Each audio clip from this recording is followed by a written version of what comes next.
Perkenalkan, nama saya adalah Haji Wijaya dengan NIM 20B10076. Pada video kali ini, saya akan menjelaskan sambungan penahan momen pada baja menggunakan contoh soal. Desainlah sebuah sambungan balok kolom antara balok WF 350 dengan kolom WF 200 menggunakan material BJ37 dan baut A325 diameter 19 dengan ulir pada bidang geser.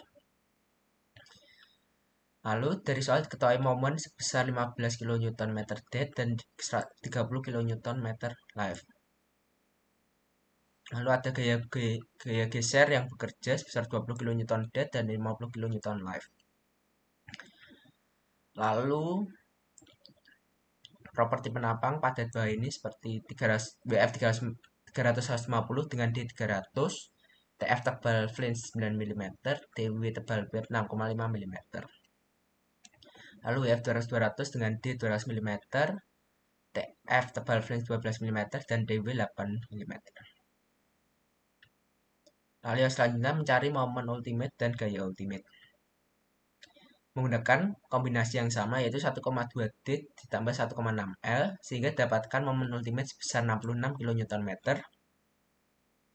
dan gaya ultimate sebesar 104 kN.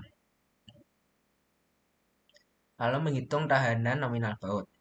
Yang pertama tahanan geser menggunakan rumus 0,75 kali 0,4 kali FUB kali AB, di mana ini seharusnya ada satu lagi yaitu M, yaitu bidang geser. Maka untuk satu bidang geser M-nya adalah 1 dan dua bidang geser M-nya 2. Maka hasil dari satu bidang geser jika dua bidang geser hanya perlu dikalikan sesuai bidang gesernya.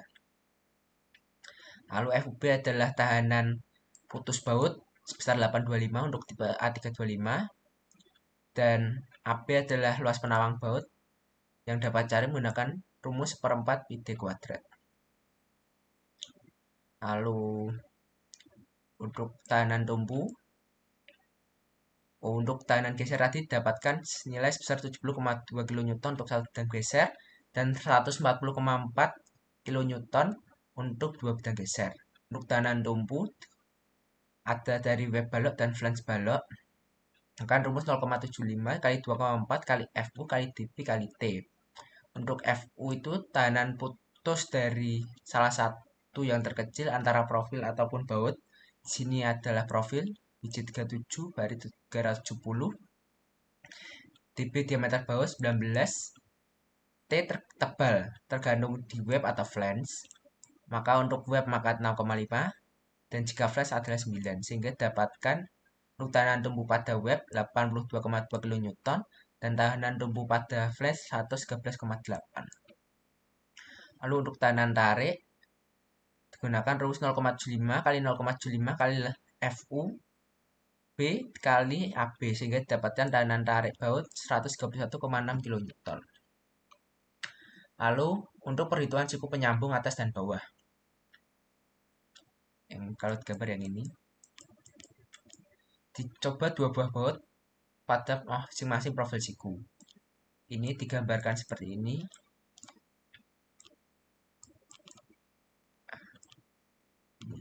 Ada profilnya.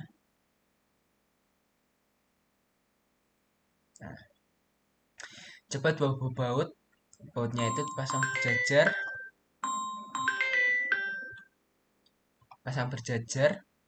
maka untuk tinggi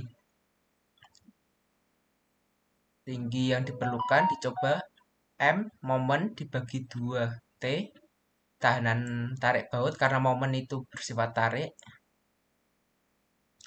maka dapatkan panjang minimum 250,76 mm sehingga dibulatkan 400. 400 itu berupa dari 100 dan 300 dari profil dan 100 dari siku. Maka jarak baut terhadap flange atas balok adalah setengah dari 400 total dikurangi tinggi balok 300. Mana jika 1 maka ditekan tengah-tengah maka dibagi 2. Dapatkan 50 mm. Lalu untuk profil yang 100 maka digunakan profil siku sebesar 100 214. A adalah lengan momen besar 21 mm. Lalu dengan D400 maka gaya yang bekerja pada profil siku adalah sebesar 165 kN. Dan gaya ini dapat menimbulkan momen pada profil siku dengan rumus setengah dari lengan momen dikalikan gaya, maka dapatkan momen sebesar 1.732.500 Nm. Lalu untuk mengecek apakah profil siku 100 kali 200 kali 14 mencukupi atau tidak, maka perlu dicek B yang dibutuhkan. Yang dapat dicari menggunakan rumus PIMN sama dengan 0,9 kali B kali D kuadrat per 4 kali FY. Dengan metode substitusi maka dapatkan B sebesar 163,7 mm. Sedangkan untuk siku 100 kali 200 kali 14 B-nya memiliki nilai 200 mm pada flange column, maka siku dianggap aman. Lalu ada perhitungan sambungan pada flange balok. Gaya geser pada flange balok dapatkan dari momen yang terjadi dibagi D balok, sehingga dapatkan 220 kN. Lalu untuk baut penyambung, karena satu bidang geser, maka jumlah baut yang diperlukan adalah gaya geser yang terjadi dibagi dengan tahanan geser baut, sehingga dapatkan 3,13 baut dibulatkan menjadi 4 buah baut. Lalu ada perhitungan sambungan web balok dengan siku 100 kali 200 kali 14. Tahanan dua bidang geser 140,4 kN lebih besar daripada tahanan tumpu 82,2, maka yang digunakan adalah tahanan tumpu sebesar 82,2. 104 merupakan gaya geser ultimate yang dialami dibagi dengan 82 tahanan tumpu, sehingga diperlukan buah-buah baut.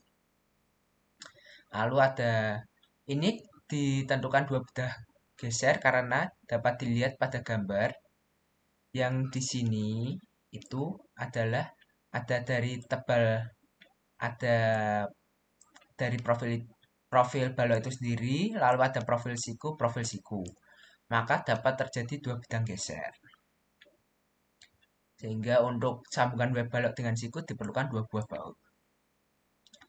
Lalu ada sambungan web balok dengan flange column. Baut yang menghubungkan balok dengan flange column adalah sambungan dengan satu bidang geser, maka digunakan tahanan geser 70,2 kN. Sehingga N jumlah baut yang diperlukan 104 adalah gaya geser ultimate dibagi tahanan geser, sehingga diperlukan dua buah baut. Sehingga jika digambarkan, maka dapat disimulkan gambarnya seperti ini. Untuk yang pertama tadi, kan dicoba dua buah baut. Itu kalau digambar itu yang di sebelah sini.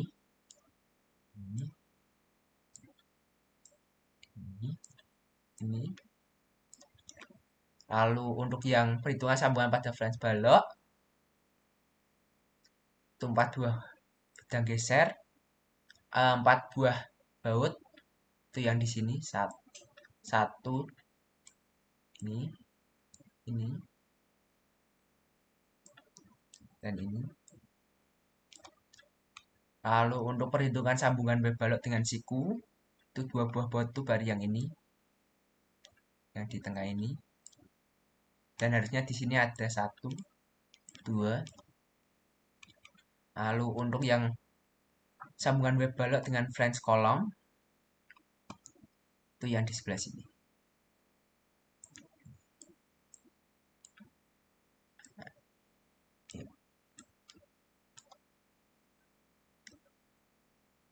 Ini merupakan penampang atas dari gambar ini.